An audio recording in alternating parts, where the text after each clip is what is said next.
Good morning, good afternoon, good evening, whatever time of the day you're watching this broadcast. This is Dr. Eric Tangumonkan with IEM Approach, where we inspire, equip, and motivate people to discover God's great potential in them, develop that potential, and deploy it. I want to use this opportunity to thank you for joining us and to encourage you to share this broadcast with your friends, with your colleagues, and other people in your network.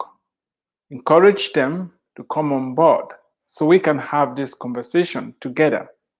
If you are watching or listening via the IEM Approach podcast, I want to encourage you to send your feedback to me as well.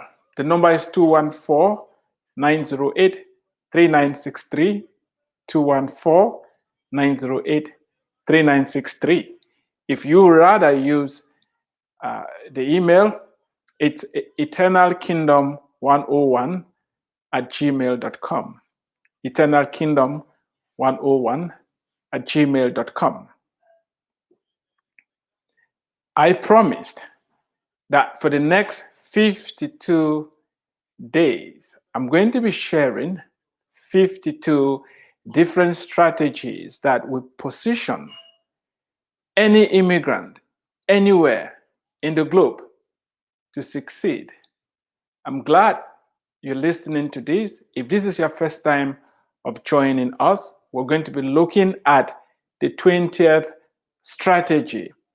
I encourage you to check out the past 19 episodes for the other 19 strategies we've already discussed.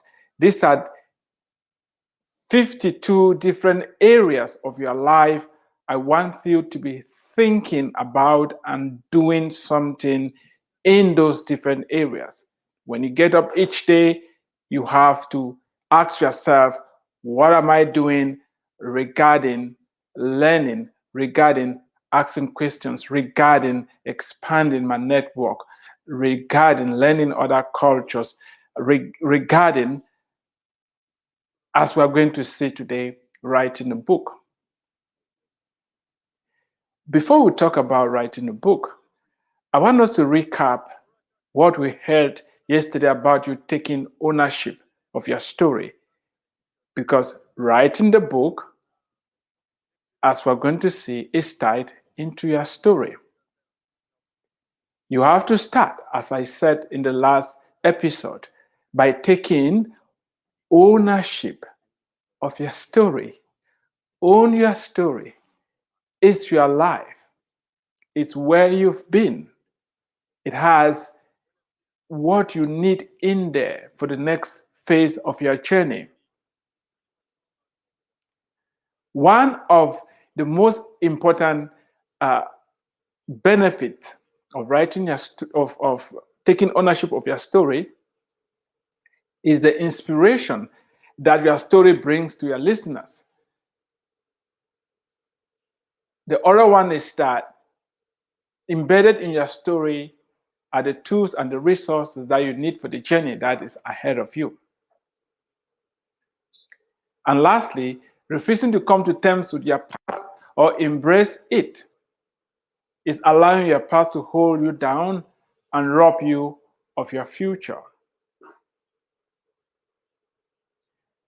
You have to write your story, because it is in writing the story that you are going to have clarity.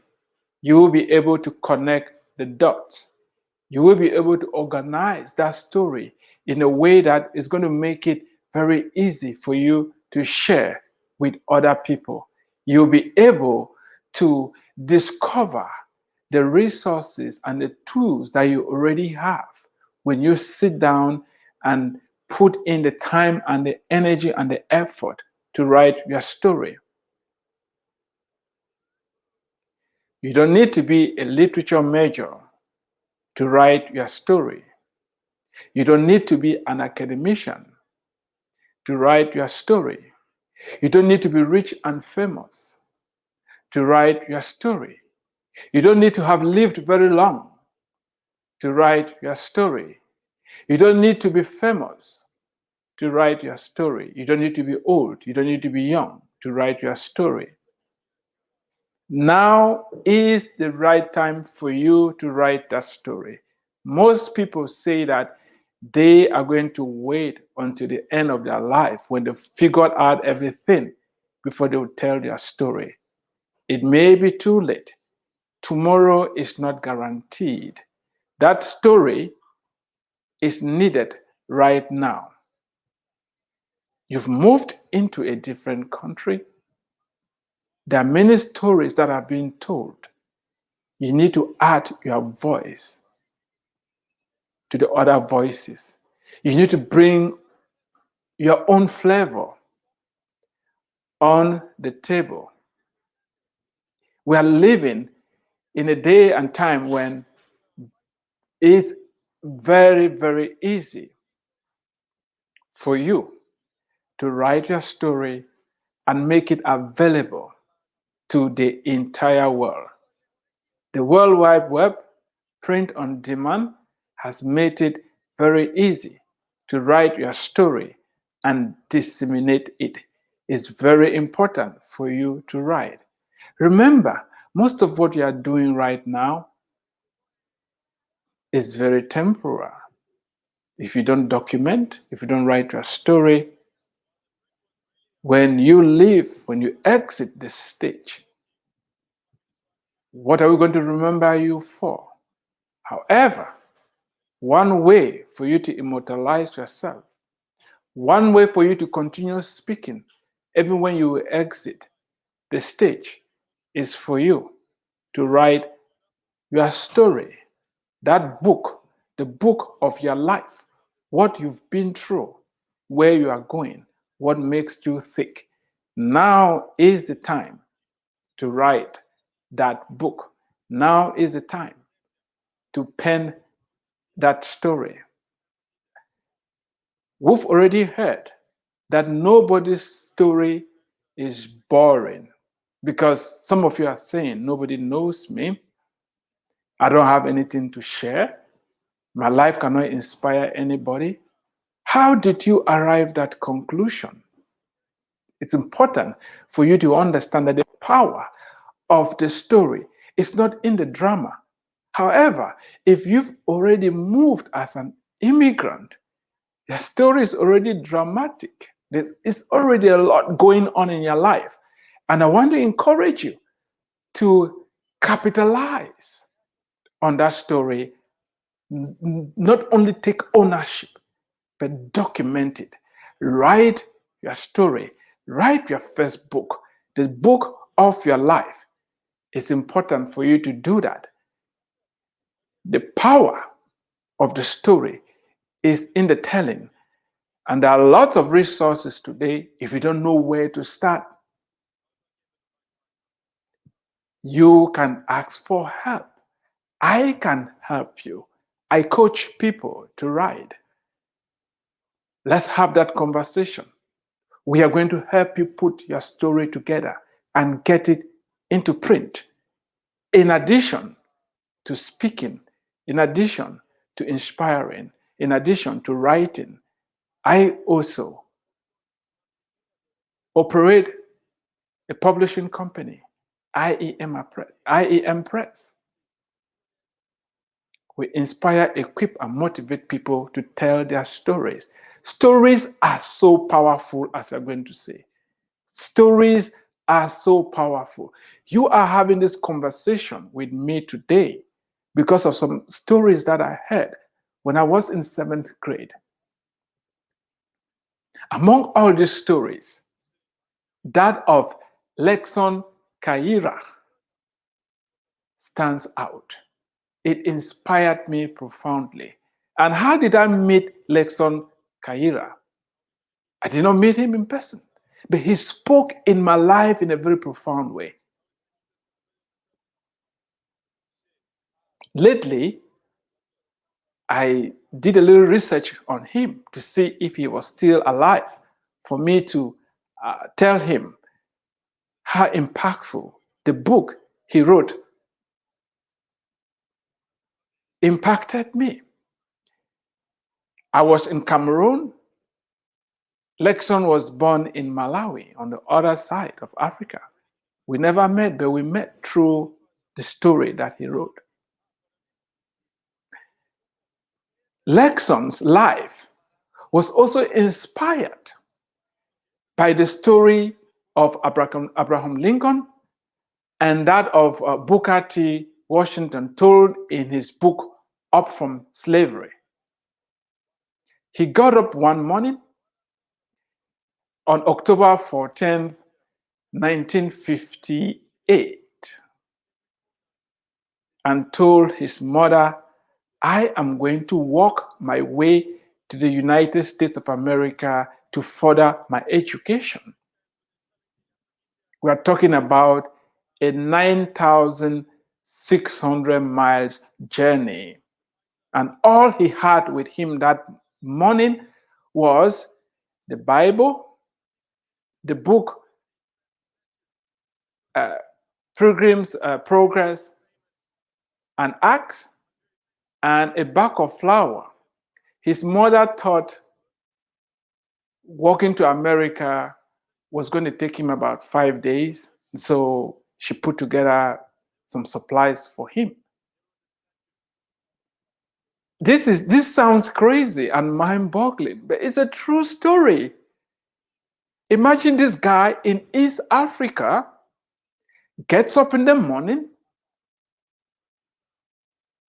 and start walking on foot to the United States of America because he was inspired by the story of Booker T. Washington and the story of Abraham Lincoln, the 16th president of the United States of America.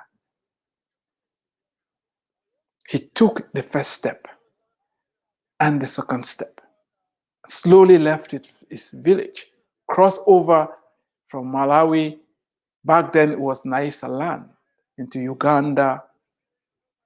It took him a long time. He kept pressing on. When he got to Uganda, he had to get some odd jobs. Finally went to the library in Uganda, found a school out in Washington State, applied, got admission, but he was not having the money to cross over. That school heard his story, mobilized the community, and people stepped in. He left Uganda, went up to Sudan, and from there he was able to cross over into the United States.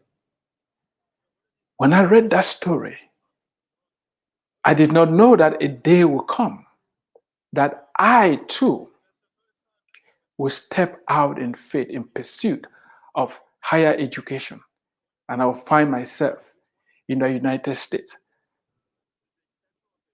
Those stories came back to me, plus the faith and confidence that I had in my Heavenly Father. I want you to picture the impact that your story is going to have on the next generation, that you continue speaking after you've left. You don't know where you don't know where your book is going to go. Lexon had no clue. His book was going to go around the globe and end up in Cameroon, where I read the book.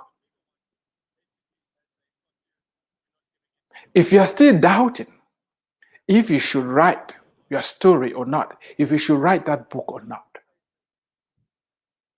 just write it for your family. Write it for your kids if you're having children. Write it for them. You want to document. When you write the book, it's going to be set in stone.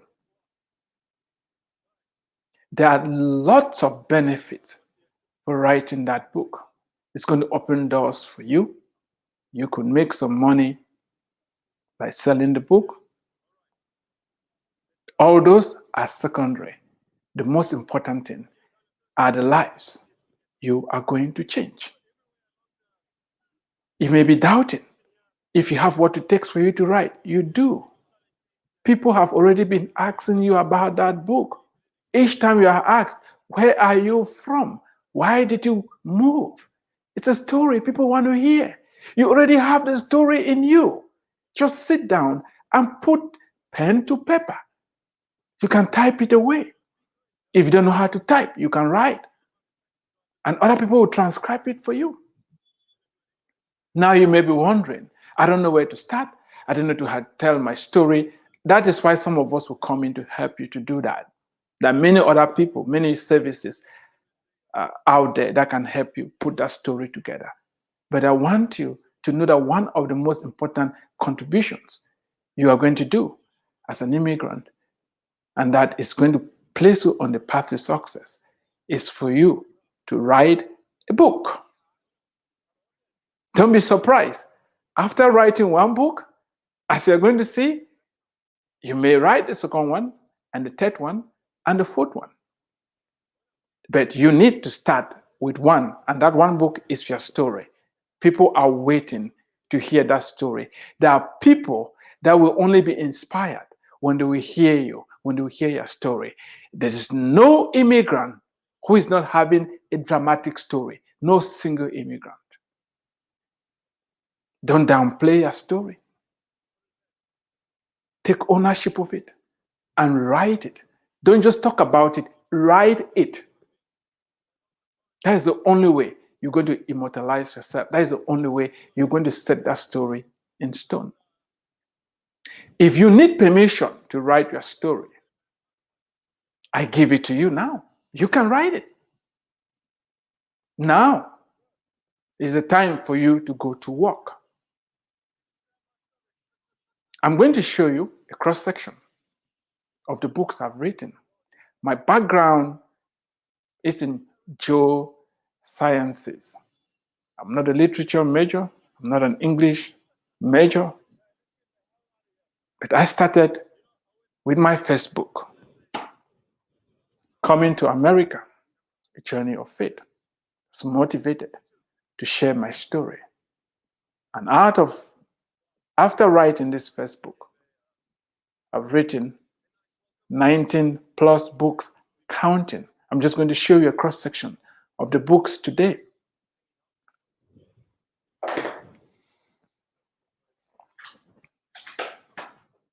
Here you go. I have a bunch of them here. This one is from Cameroon, from Cameroonian to American citizen. It's part of my story. You have here, what do you have? The secret of exponential growth and productivity. You have a story. People are waiting to hear it. Can you start with your story? It's going to open doors for you. God's supernatural agenda. 7 secrets to lasting wealth and prosperity. When you align yourself with God's mission, God is going to provide all the resources that you need to accomplish that mission. The question to ask is not, how much money do I want? The question is, what is the size of my assignment? The bigger the assignment, the more resources you're going to need. What is in your glass? Pentecostal Christians and the hidden dangers of sugary drinks. If you don't drink alcohol, great. But putting sugary drinks in your system is not being smart. Sugar is a killer. Sugar sucks.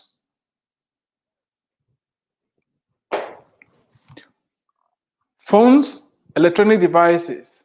Who is in charge? Marriages are being destroyed today because the husband and wife are on their phones all the time. When I'm in class, most of the students I see who are struggling are those who cannot control their electronic devices. They think they can multitask by being on their phones and listening to lectures at the same time. It doesn't work. If you are scared of teaching online, if you haven't taught online, how to inspire our online students. 7 steps to achieving unparalleled success in an e-learning environment is going to help you out. Racism, where is your sting? A provocative look to the beginning and the end of racism is another resource that is going to be of great help. The priesthood of every believer. If you're a child of God, you're God's priest. You don't need anybody's ordination. You don't need anybody's permission to act and function as a priest of God because you are already.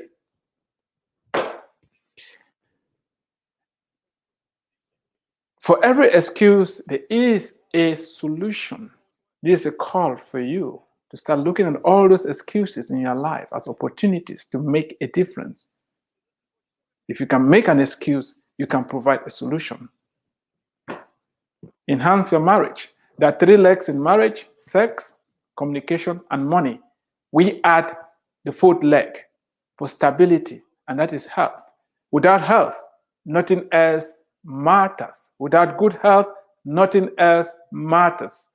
As a couple, learn to support, to encourage one another to exercise. You're going to love it.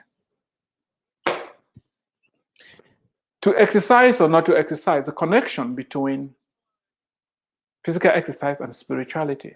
Some say physical exercise availeth little,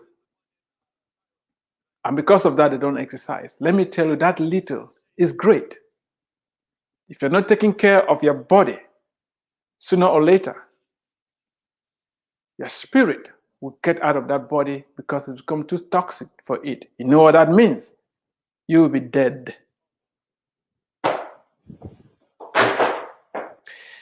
I have one here. Where is your home? This is a call for all immigrants who know God to actually know why God moved them in the first place. We've been talking out of this book here. Welcome to America, 52 proven strategies that will position you to excel as an immigrant. That is just a cross-section.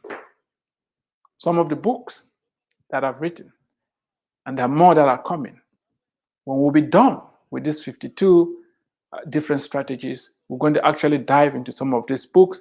We'll have a conversation that is going to help you have holistic success. Remember, nobody owns your story. Nobody can tell your story like you. You're already equipped to tell that story. So do it, take ownership, and write that book. If you need help, help is available. Let's have that conversation. You've been listening to Dr. Eric Tangumonkem with IEM Approach, where we inspire, equip, and motivate people to discover God's potential in them, develop that potential, and deploy it. Until next time, stay tuned, and God bless you.